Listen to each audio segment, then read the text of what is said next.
Hi, good morning. So tell me, what's this is an old shipyard, correct? Yes, it Down is. here? Yep, it's believed to be the oldest known shipyard that's still functioning. It is. It goes back to when? Goes back to 1713 was the first small boat built, I believe, over the Stony Brook area. Which is to your left. To my left, up and back where the Drew Foundry is or was. Okay. And then after that, small boats continued right through until the Revolution, when I believe the brig, the Helen A. Holmes, was built for the Navy. First commissioned ship of the Navy was built here. And Now, was that for the Continental Navy or the Massachusetts Navy? Yeah, the Continental Navy. Okay. All right. Yeah, that was in the, I think it was right around the Revolutionary time, right Okay. around 1775, 1780. All right. Now, the landing here extended from what we were just talking about, Stony Brook off to your left, down to the Arms House, which is further down to the right. That's down by Linden Street. Off of the landing, it's down low on the river. Yes. That comprised the original landing. Right. And up and down here on Jones River, how many ships were built back then? I think the total was something like 275 ships. 200. Yeah. At the landing, which is here. And they also All the way along the river in different places. Yes, and they also built ships across the river in the Nook. They did. There were boat yards over there, shipyards over there. Mm-hmm. And that land was owned by whom? Was it? Is that Howland land? Right. A lot of that land was Pilgrim John Howland's Yep. land Yep. along the edge there, and that did a lot of shipbuilding as well. Right. Because shipbuilding back then was pretty much a source of income for everybody. You know, there was no other major businesses or anything. You know, fishing was a business. A lot of these boats were built to go fishing. In shipping. And shipping came Coastal. later, right? There was Coastal. coastal shipping, and then it finally, when people started traveling to the Mediterranean, the fruit industry was engaged. Down south? Directly across to the Mediterranean. All over to Europe. Mm-hmm. Right over there. Cotton was another industry. Yep. They would travel south, pick up cotton that would go across to Liverpool and Le Havre. Yep. The China trade also came into view too as well. China objects were of interest, and spices. Right. So that trade was taking place in the late 1700s right through 1850. Some illicit products as well, part of that opium trade Yes. that we read about in high school. Yep. Yeah. That was The unsavory involved. part of it. Yeah. That was unfortunately part of business at the time. That's the way it was a commodity. Right. Now this is the landing here, the heritage site. You're looking for volunteers. You're We looking are. for members. Yep, we're looking for members because we are known as the Jones River Environmental Heritage Center. Okay. So we're bringing in the environmental part of things too, where we're cleaning up the river, taking out dams to get our herring species back up to the Silver Lake where they used to spawn. You know, back in the days when factories were put on the river to create electricity for, factory and industrial work, those days are long gone. So we need to get rid of those dams so that these fish can swim back up and spawn in Silver Lake. And Pine Dubois, the director here, she's directly involved with that. Our house next door, which we purchased, the Stephen Drew house, we turned that into a residence for interns. Now, Drew, that's an old name here on the river. It is. Yeah. In Kingston. Right. Drew was an early name, of which I am a descendant. Stephen Drew over here was a cousin of mine, and I'm actually living in a house in Duxbury of Reuben Drew, who built that in 1793. So I got Drews all over There you the go. place. You're surrounded by Drews. But it's a wonderful property. We're engaged in bringing it back to what we want it to be. Yep. We're also looking for an opportunity with the Seaport Economic Council and applying for a grant to help us redesign this and make it more withstanding to the sea level rise and storm surge. So that's a concern of yours here in the river? It is, because we do get flooded with storms and storm surge tides. I'm curious, how far up does the water come when you get a high tide, the storm comes in, you get the surge? How far up does it come? It comes in the building about 30 inches. Really? Yeah. Okay.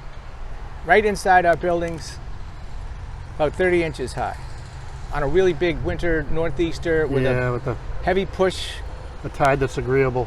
into the bay. So to alleviate that, we're looking at methods that are used in the Netherlands as they are working over there below sea level. So we're going to attempt to take these two buildings and put them on floats or barges and let the storm surge just lift the buildings up They'll and stay down. where they are, but you put Right. them on structures that will float. Yes, and our Okay. new design is to remove this building and build it high enough to withstand any sea level rise for the next 50 years. So that old shed's coming down. You got a friend over there, he's working on that boat. What kind of boat is that? That is a Pintail. A Pintail. Pintail, which has a lot of Duxbury duck influence, which is floating in the water over here. But it's that the duck is 18 feet, the Pintail is 25. My old co-worker and leader of Snug Harbor Boat Works designed the Pintail after a lot of influences. The duck is one, a lot of Herreshoff influence, and we have built 10 of these back in 2003 to 2006. And two more were built in Rhode Island by the fellow that was running the International Yacht Restoration School, Okay. because we were building a larger. And you're currently building a boat that's kind of synonymous with this area. Right. We're now, Right now. excited about building the Kingston lobster boat. There are many designs of the lobster boat and many sizes. The one we're building is one designed by James Ransom back in 1843. It's under construction in the George Shiverick boathouse behind me. And we got quite a ways until our friend COVID came along and shut us down, but we're excited Right. about getting back to it, hopefully this fall. Right. That'll be good. Are there any volunteering opportunities with that? Or do you have a set crew? Or how do you pick your... We How do you pick your take on, partners? there's no skill level required. No? Anybody can come in on Wednesday night between 6 and 9 and either observe or ask questions, or be given a task by one of the people that are in charge. And it's quite rewarding, I bet. putting screws into a plank or fitting a plank and moving this process along to maintain, as I've said, the heritage of wooden boat building here at the Jones River Landing. Right.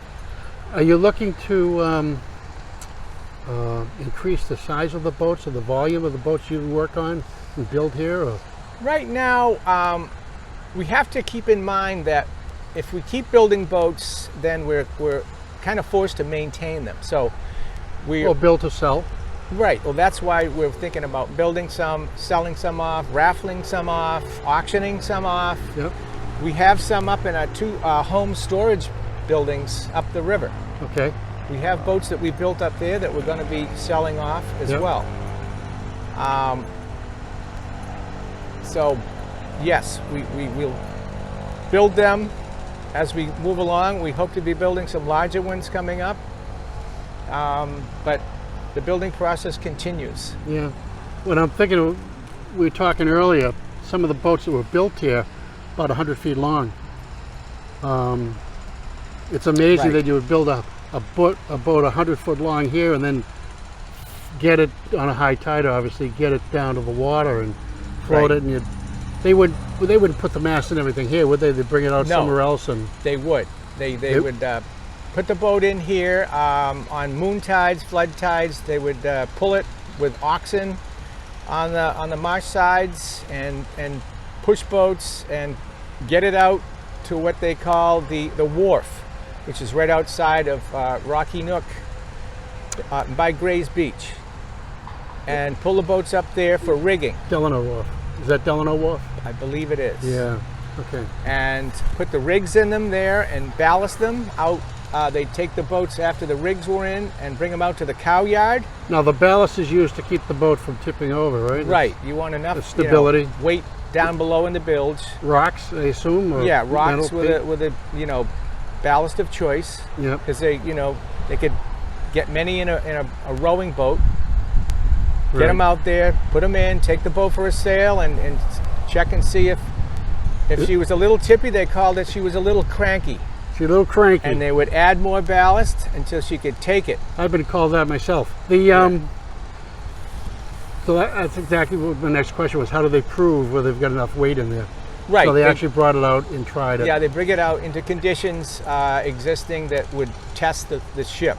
Wind strong enough to, full sail up and try to knock it down. And hopefully she'd bounce back up. You don't want to make sure if you're going to make an error, you want it to be a little too much weight than not enough. Exactly. You're gonna go Yeah, strong you want a wind. little more than not Right. enough. You can always take some out, but after Exactly. the fact. And I've noticed in different places around, especially over in Duxbury too, you'll see little pockets of ballast rock up against the marshes where Really? the shipyards were. So they needed to take some out, they would. And they Interesting. just pile them up. And I've seen some out here on the edge, just on the Ardina, entering the Jones River from out here. No, the Ardina, that's a section of the town down here. The on Ardina, water. yeah, it's called the opening of the Jones River, which was a Native American term meaning opening of a river. Yeah. Ardina? Ardina, yeah. A-D-H-A-H-N-E-A. So it's kind of like a geographical description. Right. Okay. It was a didn't Native know that. American language term. Yep. So Interesting. we're lucky to be here, and we're excited about It's a beautiful area. it. Is. If you didn't have Route 3 coming down here, it'd be perfect. Well, unfortunately, progress with highways is, inevitable. So Right. we have to deal with modern day conveniences like Right. Electricity. new cars and driving on paved roads. Exactly. Okay, Jon Daley at the Jones River Heritage Center. Thank you for taking some time. Anybody that's interested in volunteering, please come down, look it up on the internet. Jones River. The woman in charge is Pine Daley. Pine Dubois. Pine Daley. Pine Dubois. I didn't mean to force you into a relationship. It's okay. I know. She might as well be my sister. I know you're probably hand in glove with her. Yeah. Okay, John, thank you for taking some time. We'll talk again. We're also welcoming people to come in and be members so that they can use kayaks and explore the river anytime. Or rowing boats. Those kayaks can be rented? Yep. If you become a member, then you can use a kayak free. Free. So Okay. it's a nice. Any idea what the membership is, or should they just It's contact? $50 A year? A year for a family membership. So feel free to come down and join in. Unbelievable. Love to have you. It's tough to pass up an opportunity like that. I think so. It is. Okay, John, thanks for taking some time. You're very welcome. Bye-bye. Yeah, bye.